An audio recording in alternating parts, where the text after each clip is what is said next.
General Grant National Memorial. They're in the distance. Zooming out, Sakura Park, which is right across the street.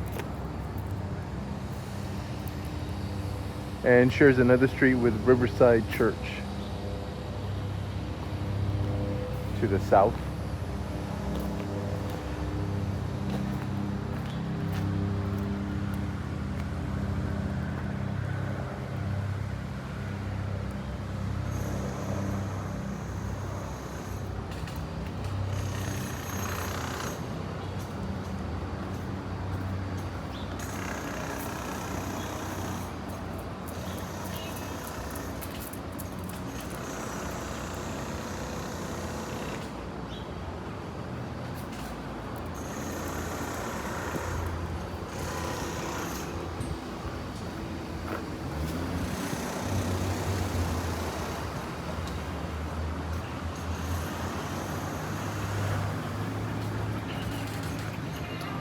Claremont Avenue, running north and south, 122nd, west 122nd, and then east and west.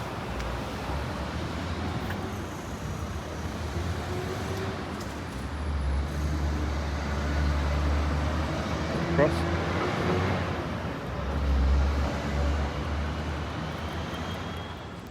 Methinks the plan is to try to make it to Pelham Park on the far east side of the Bronx, just to see what that portion of the map looks like. But we're waiting for I'm actually waiting for the one train to come down. This is on Broadway now, and West 122nd just behind me. Just to show it to you, when it disappears under the street here, it goes subterranean. It's elevated down there by 125th Street Station, which is where we very often get on and get off. The next one up is, I don't know, it's not too far. It's walking distance, definitely. But it's right next to, must be like 120th. There's a nice, good 24-hour store there that we've made use of. A couple of other stores and restaurants. So a lot of conveniences, so we've gotten on and off there a couple of times. 116th, I think, actually. So the tentative plan is to get on the one, go southbound towards South Ferry, that direction, until we find a station that, if I'm looking at the map right, it's going to be the 6 train. And that'll take us all the way, a green line. That will help me remember what I'm looking for. I'm giving her some walking now, but it's already nice and warm. We'll probably be doing plenty of walking today.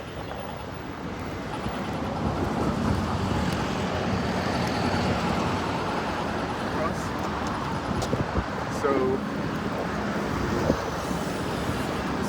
shows any signs that she's getting tired of walking. As always, she has the option to catch a lift.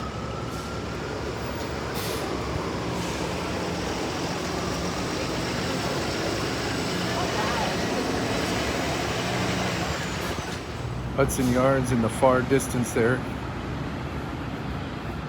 And we're coming up on the 116th Street station, so I think that's going to be the play.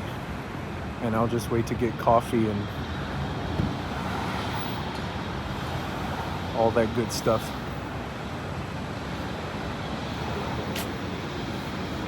When we get to Pelham Park, and that'll just be my reward.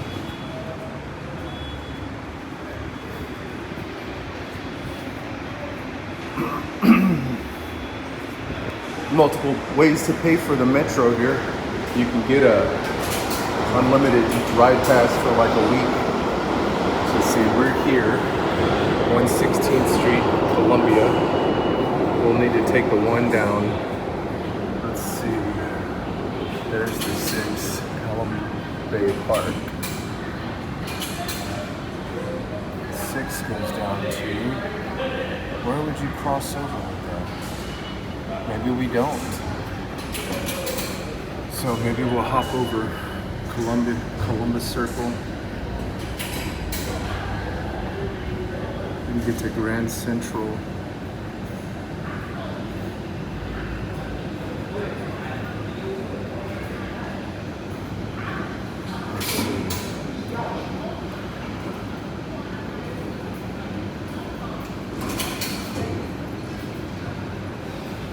Okay, we can go down to Times Square.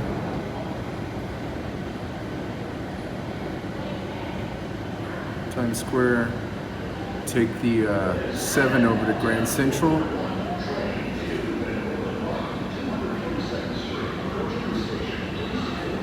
Grand Central, we'll grab the 6 all the way to Pelham Bay Park.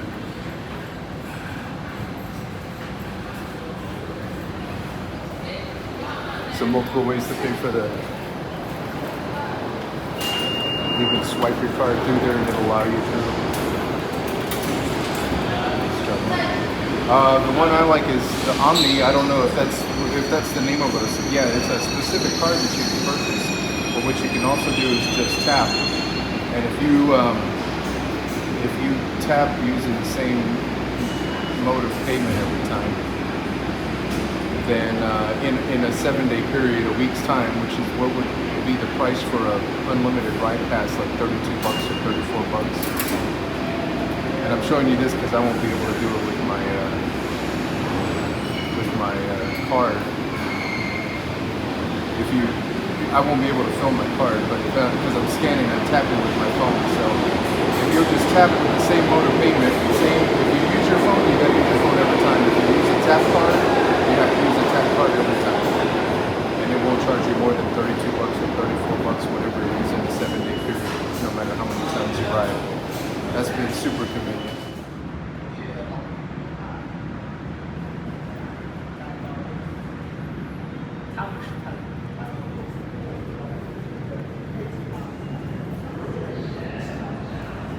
Rare glimpse of sunlight coming through the subway station, through the street grates down into the platform. Don't see that too often.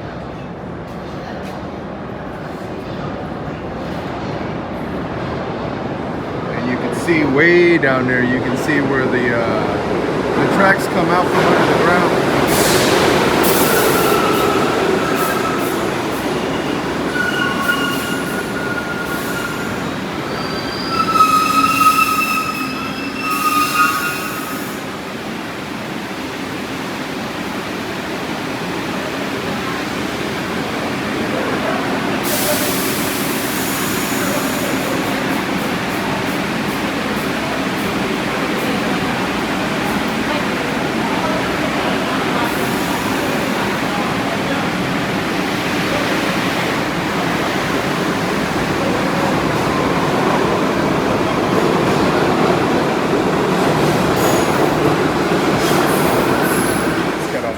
Now we need to catch the 7 over to get the 6.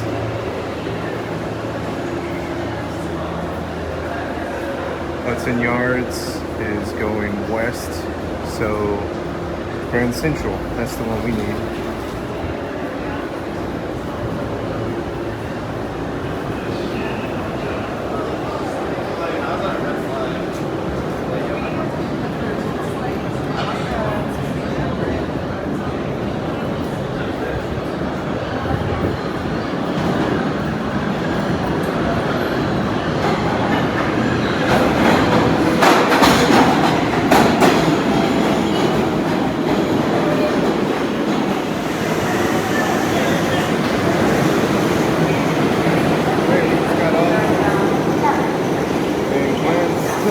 Now we need to catch the 6. And the 6 will take us all the way to Pelham Bay Park.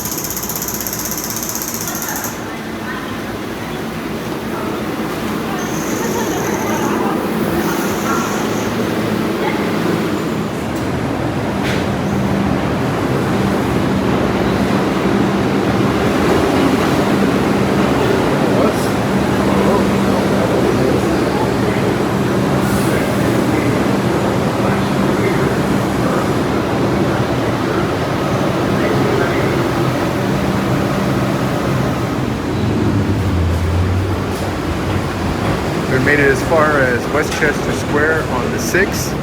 That's the last stop because they are moving on the track again. So we have shuttle bus service the rest of the way. We're going to get down here and find some grass to fertilize. So we can catch the shuttle bus or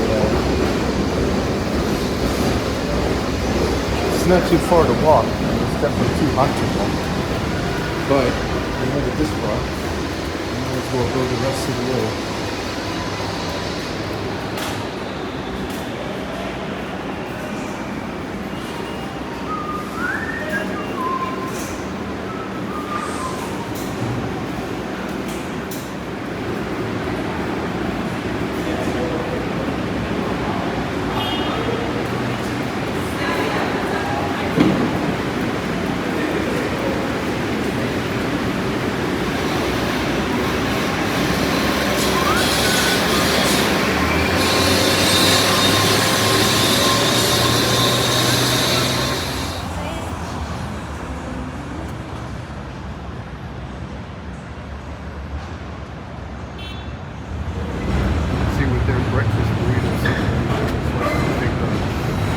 They're going to offer breakfast. All right, fast forward a confusing breakfast burrito order and a confusing bus shuttle service interaction later. We are at Pelham Bay Park. We're at the very edge of it. I don't know how deep we'll get into there. I would like to see Pelham Bay. Actually, story time. It's not much of a story, but we were hanging out in let me figure out what the name of that section of Kansas City was. Westport. I think it was Westport, Luna. Anyway, for whatever reason, I couldn't find it in the pictures as easily as I thought I was going to be able to. And we are now laying in the grass, napping, and watching this squirrel who's about, what would you say that is? 6 meters? It's a little further now.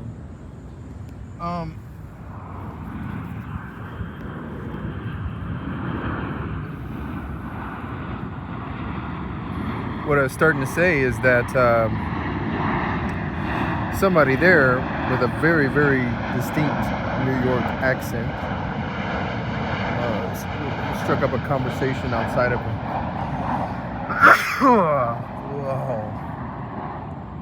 outside of a coffee shop in that Westport district.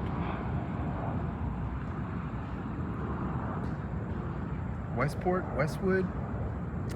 Man, I don't know why I couldn't find it so easily on the map. I know exactly where I thought it was. Anyway, was saying, yeah, you know, New York, this and that, it's a good place, and, you know, it's whatever. But he was saying, you know, people say it's like really hard to live there. It is for some people, I'm sure. It's not for everybody. But what he was telling me was that what he had mentioned to me was Pelham Bay Park and this area being like a good entry point for like living in the city, so to speak. Well, I mean, because we're like at the end of the map, obviously, and water here. I don't know what's to the north immediately from where I'm at, but Yonkers is to the north of the Bronx in general on a map anytime I've looked at it. So that's obviously where you start getting out of what's considered New York City. So technically and officially we are still in New York City, but it's a good little ride out here. Still, I see what he was saying, and it's definitely, well, now you've traded off some of the other city noise for airplane traffic as these planes come into LaGuardia there into Queens on the other side of the water. But here we are, nice little spot, nice and chill, low vibrational energy.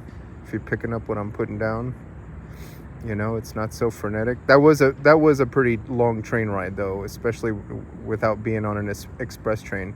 As a matter of fact, I did take an express train. We got on the one. Oh, okay, first of all, I'll show you this picture. The one came, but I had just discovered that light on the on the platform there, and that one that came was an express train. I was like, all right, there'll be another one right behind it. Well, the one behind it was a local train, and I think we went 2 stops down. Let me show you that picture real quick. This is the picture that the lighting was coming through the grating, the street on the street level. So that's sunlight shining on Luna in that little corner of the platform, and I wanted to try to get a picture of that, something unique. Had not been a whole lot of opportunities. Obviously, the sun's got to be in the exact right position to shine through that light. You got to be at the right station at the right time, of course.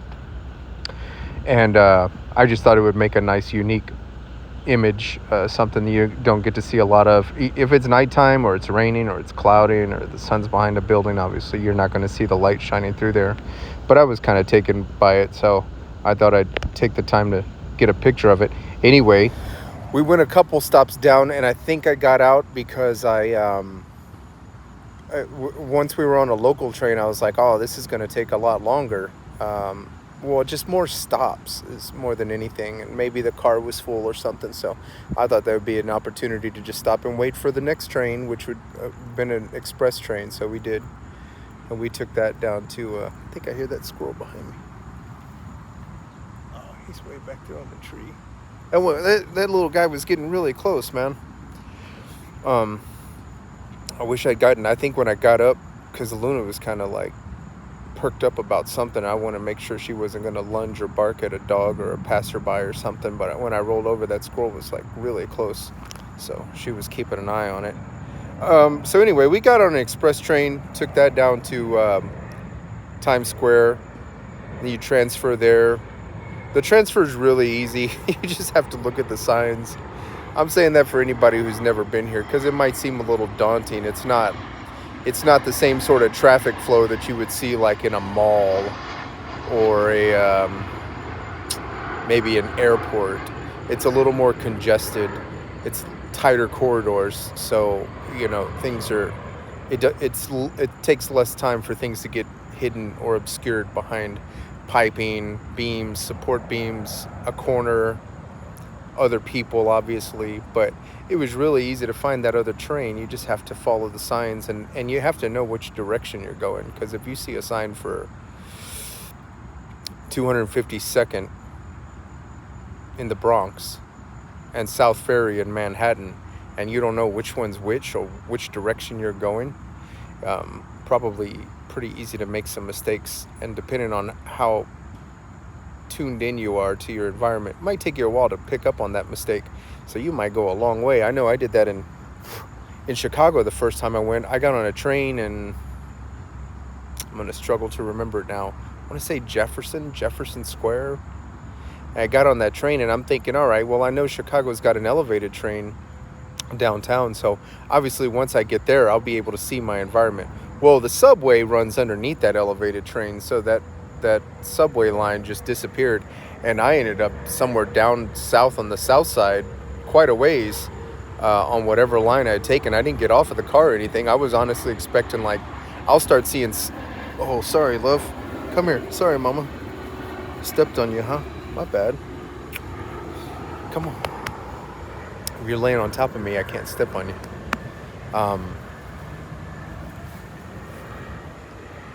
I took that train, the same color train, and it disappeared underground, and I just assumed it was going to come back up.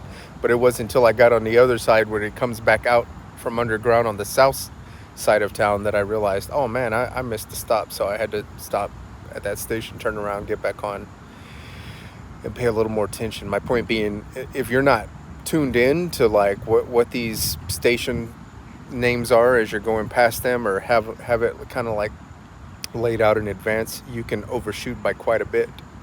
Anyway, we transferred there at Times Square, got on at Grand Central. Well, we got off that one. What would that have been, Luna? The 7, the purple line to Grand Central, which one's Hudson Yards, and then I don't know how far east it goes, but at least as far as Grand Central, and that's where we got off, and then jumped over to the 6. Now, the 6 had limited service because they're doing track work after, I think, Westchester. Look how the sun is shining on these clouds. I'm going to show you this one. That one in particular has just come like from behind.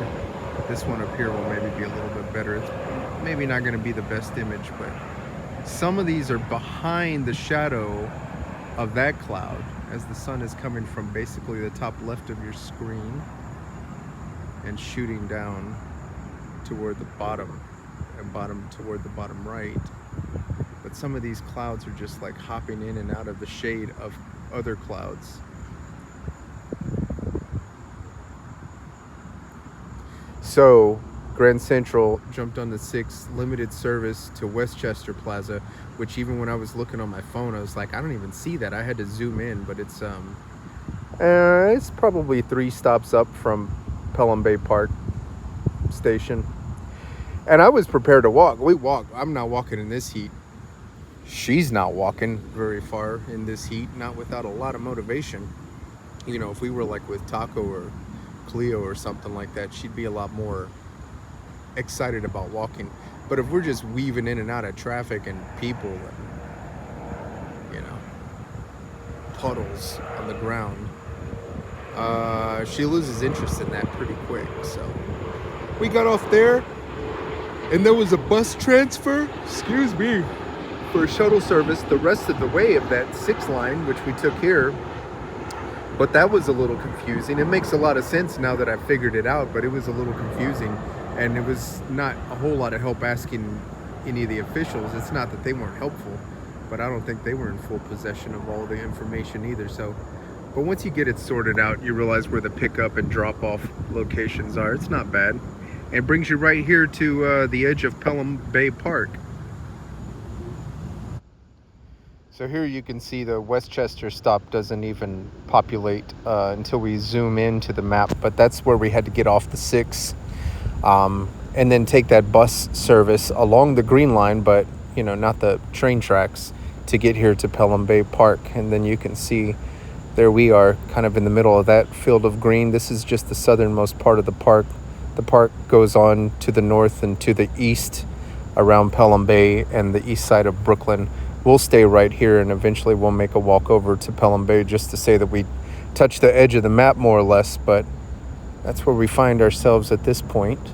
That's the end of the 6 in the Bronx.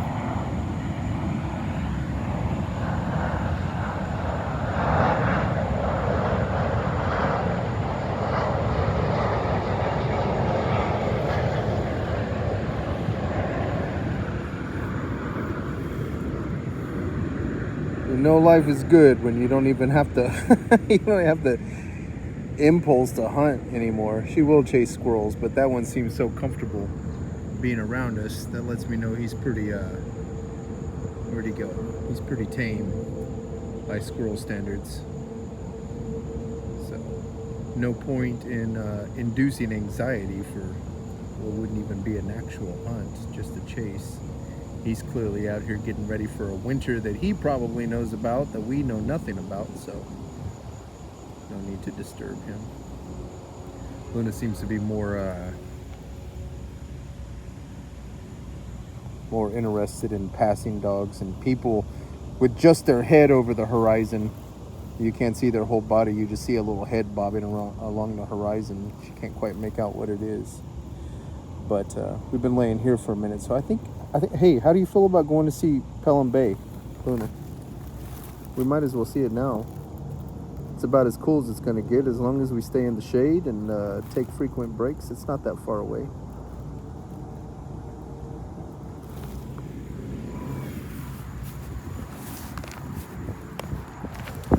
Some nice grounding to recalibrate our chi. Yeah, stretch it out. And Let that breakfast burrito sit. Now let me tell you about this breakfast burrito. And I keep passing up the little prompt in my head to talk about it because I'm not complaining. I just kind of confused how what I said was so confusing. Because I wanted a breakfast burrito. Who doesn't want a breakfast burrito? Tits McGee. So I knew I wanted a breakfast burrito, but I didn't want the meat. Didn't want the meat that comes on there. So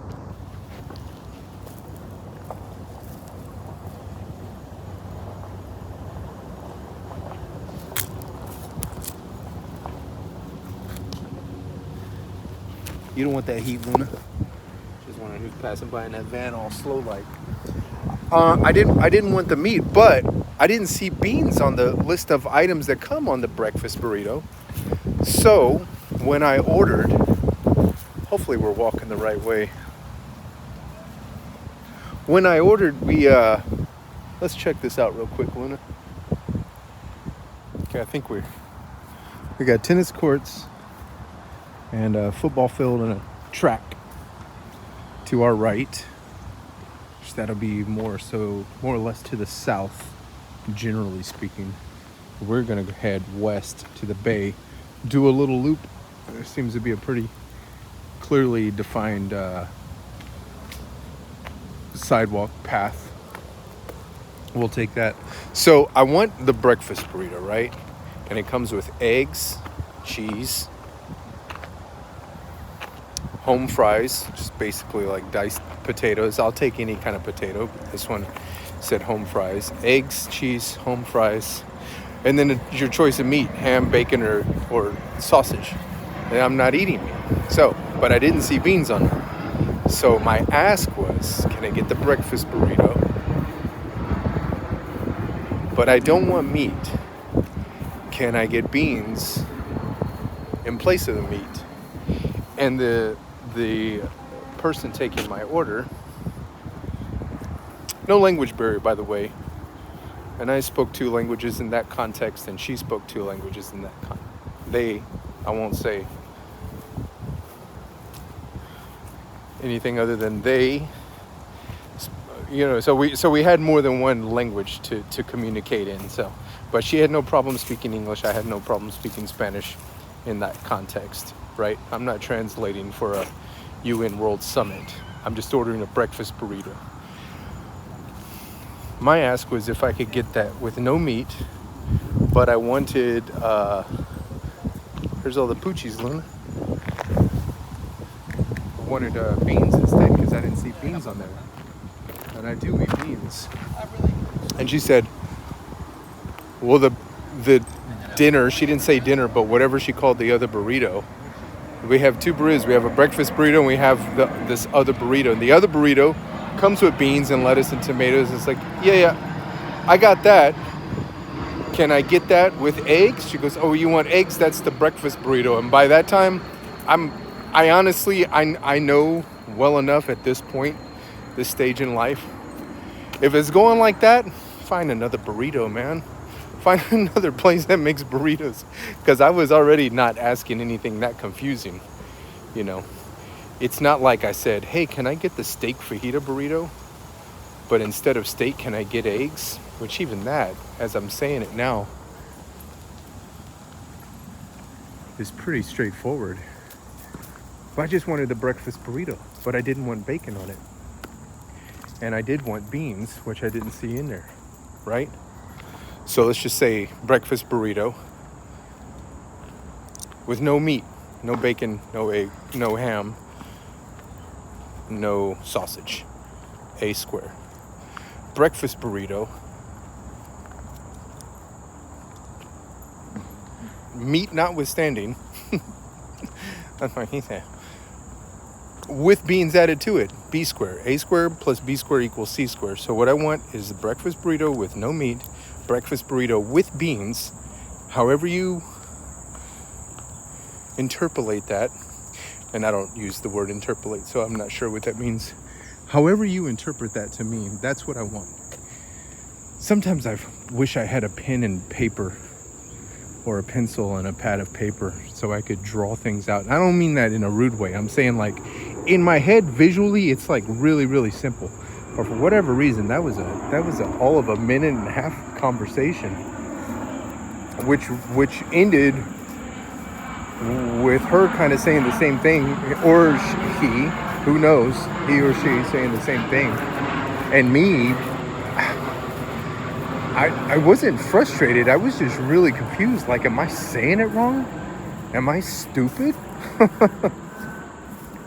Anyway, that was more work than I needed for a burrito. I spent half of the calories that I earned eating that burrito. I spent it trying to calculate how to speak to this person in a way that was going to be understood. Breakfast burrito should have beans on it anyway. If it's a Mexican place, if it's any kind of Latin American, Mexican, Central American, pretty much anyone that I can think of, beans is a breakfast staple. Like potatoes, like bacon. Not everybody eats, bacon with every meal or eggs with every meal or whatever, but that's something like if you saw it on a game show, somebody held up a picture of a egg and you had to say what meal was associated with that product, you'd say breakfast. You can eat an egg any time of day, but we associate it, at least here, with breakfast. Well, beans is the same thing. At least it is for me. It was growing up in my household. Beans was a breakfast food. Beans was any meal, honestly. Beans was a lot of meals, actually. So that's a nice, cheap, readily available,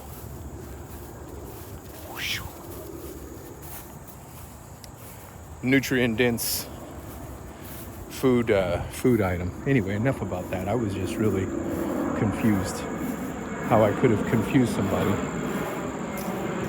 All I wanted was a breakfast burrito with beans, without meat.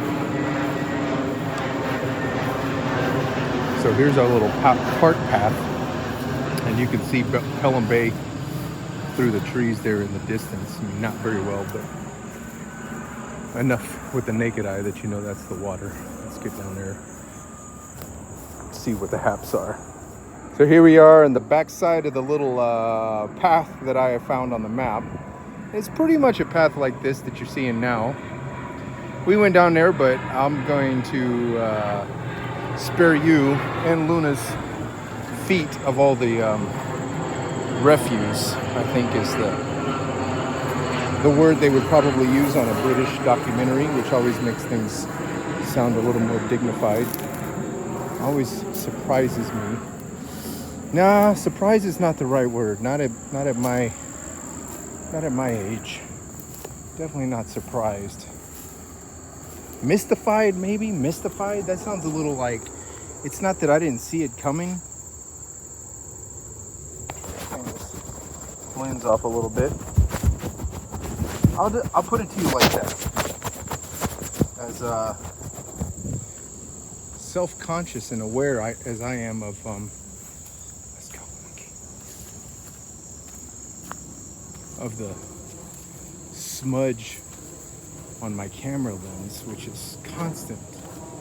I'm surprised people in general, and I suppose in general people are conscious and aware of the imprint that they're having on the environment. I don't mean like on a global warming scale. I just mean like literally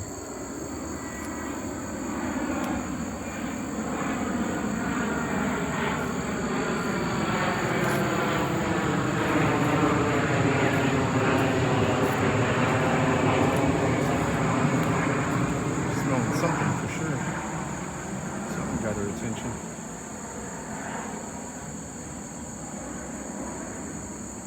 Maybe a coyote? I don't know about deer. This is definitely enough grass for deer to live, but I don't know if I could see deer surviving this close to population, this close to this kind of population. Coyotes, though, I could see that. A little smaller, a little more scavenger-like. But who's to Who knows? Anyway, this is the back of that. I want to show you on the map real quick. This is the part of the trail we're on at the moment. We're just making our way back to the main part of the park, but you can see how overgrown and vegetative it is from the video that I'm shooting here. But the path is really well worn. A little more debris on the beach than I was comfortable hanging out with, which I didn't really show you much of except that very first couple of frames. This is a little more, a little less polluted, I suppose. Nice to have this. I could honestly do without the airplane traffic noise. Just a point of observation. It is pretty pronounced and overwhelming. I always think about places like this. It's like, did you give us a place to be in nature, or did you just need like a little buffer zone in case a plane doesn't make it? You know, like this is so they don't have to crash land into a neighborhood of houses or something. If they get this close to the airport, they'll have plenty of room. That's what spots like this always feel like to me. Or like the woods around Bush. Used to go hang out there. A couple of jogging trails, you know, some nature paths and stuff like that. But a lot of times it felt like, this is just padding for the airport. I get it. So that's what this kind of feels like here. But we'll be back in some pretty hardcore secluded nature before too long, which would be good for everybody. But I know this is good for Luna. She does really well. She's very responsive. She's alert. You can see her ears are perked up there. She's tuned in to everything around her. Lots of smells for sure. Lots of other animals out here. Dogs, namely, is what I'm thinking of. But I'm sure everything else that's out here is leaving their scent. And that makes for an engaging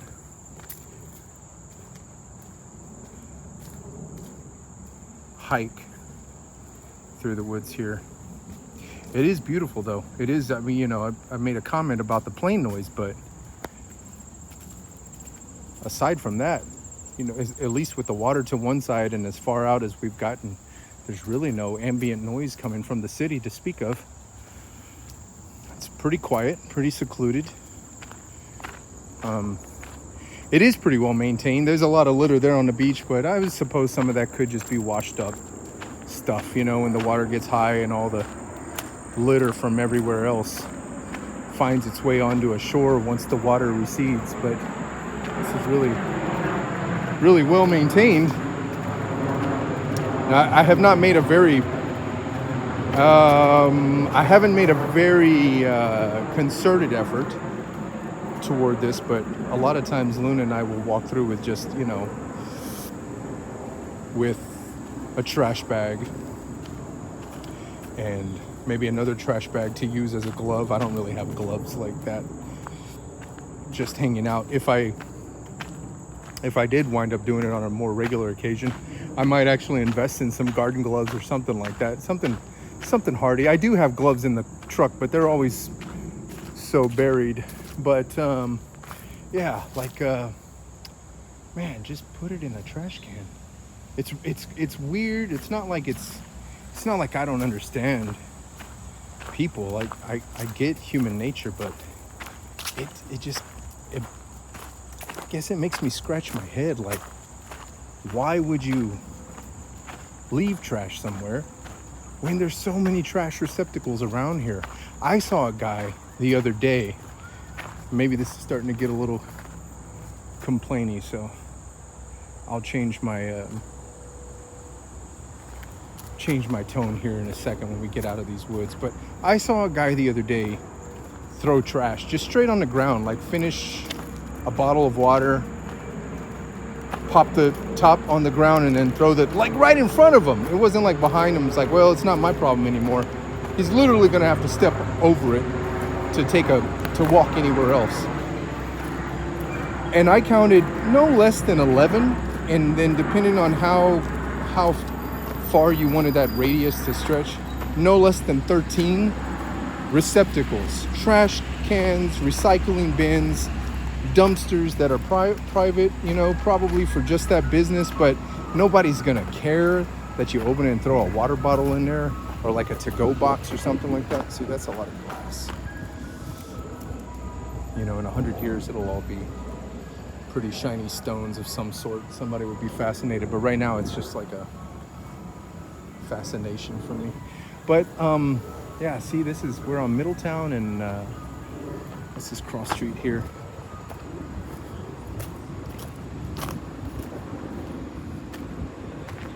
Stadium Avenue.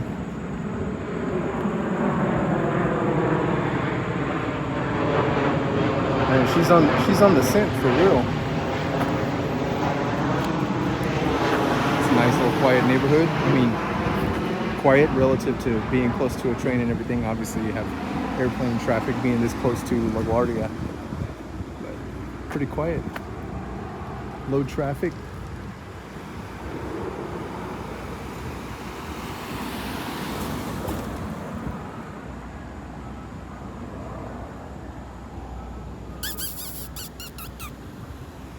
Go this way.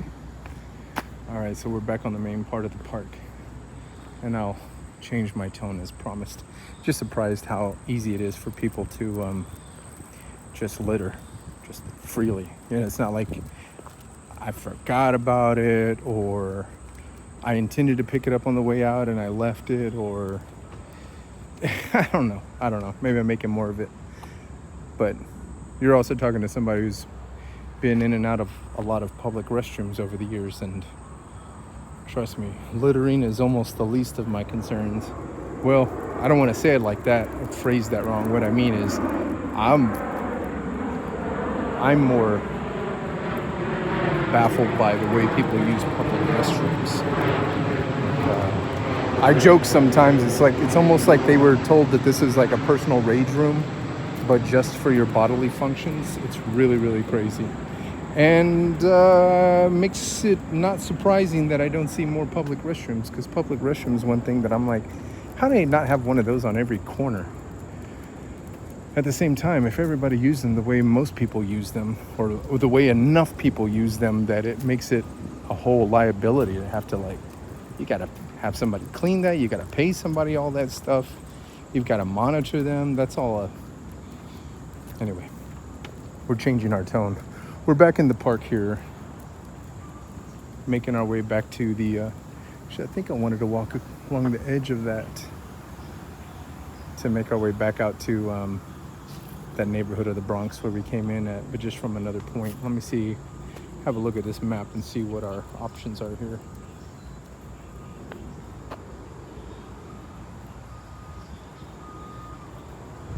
So here we are in Pelham Bay Park, finishing up that little trail walk. I think I'm going to walk along this neighborhood road to get back to the train station where the service resumes. Quick update. We came back, and I think I was going to head to, we're back in Manhattan, by the way, Bryant Park. I think I was going to head to one of the piers, I think Pier 97, where we've been before, on the Hudson River, and enjoy sunset from there. The 7 train that would have taken us from the east side of Manhattan to the west side of Manhattan over by Hudson Yards was stopped because of a stalled train. So we wound up just coming up through Grand Central Station. There's the Empire State Building in the back saying hi. Came out through Grand Central Station, which is not too far in that direction. Walking around. I wound up finding out, we've been to Bryant Park. I didn't realize that was the New York Public Library. So we got a couple pictures, Grand Central Station in here. Made our way through Bryant Park. Stopped by Whole Foods to get some of these cheese nips that I love so much. Little pieces of leftover cheese that are like a couple bucks a piece. Some chicken breast for the very deserving Poochie here, who's tired as can be. At least she's not having to walk all of this. And so I figured we just sit here and enjoy the quiet of Bryant Park. Get some food in our bellies. We didn't make it to the Hudson River for sunset, so this is where we're setting up shop until we close up shop. We'll probably have to walk over to the one to take it back up to Morningside Heights. We're just here on the west side of the park, opposite the library, watching these guys play whatever they're playing. Well, I was hoping to watch them. They were set up here, but now they're over there just as well. So we'll just sit here and enjoy our snacks. And then I've got a serious hankering for diet soda. Don't ask me why. Diet Coke, Diet Dr. Pepper. They don't have a lot of Diet Dr. Pepper here, strangely enough. You know what they do have? Diet cream soda, which if I see one tonight, I'm definitely going to grab it. Just peculiar.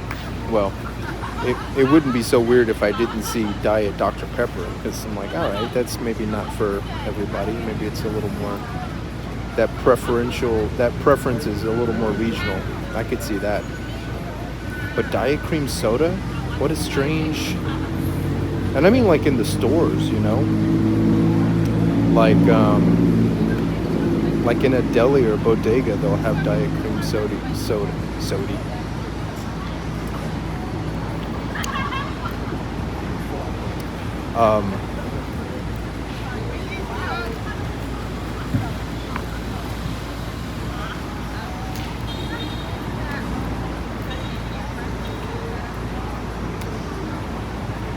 But not Diet Dr. Pepper. But they'll have Dr. Pepper.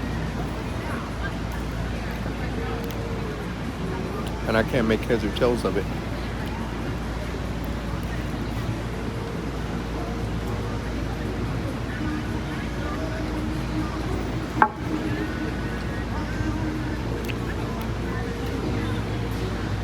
Maybe the ground here is too uneven, but they were all set up. They got it set up just for some sort of game.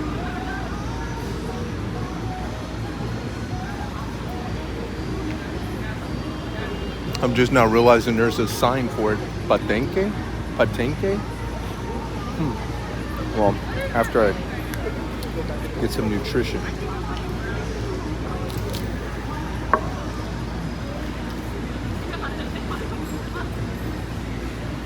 Maybe I'll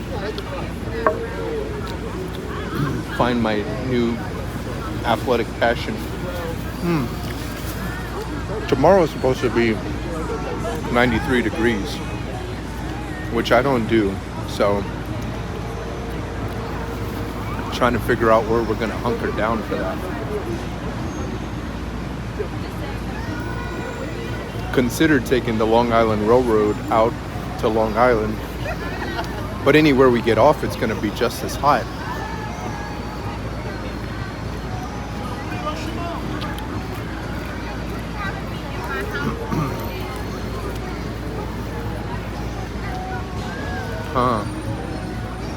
Oh well, we'll figure it out.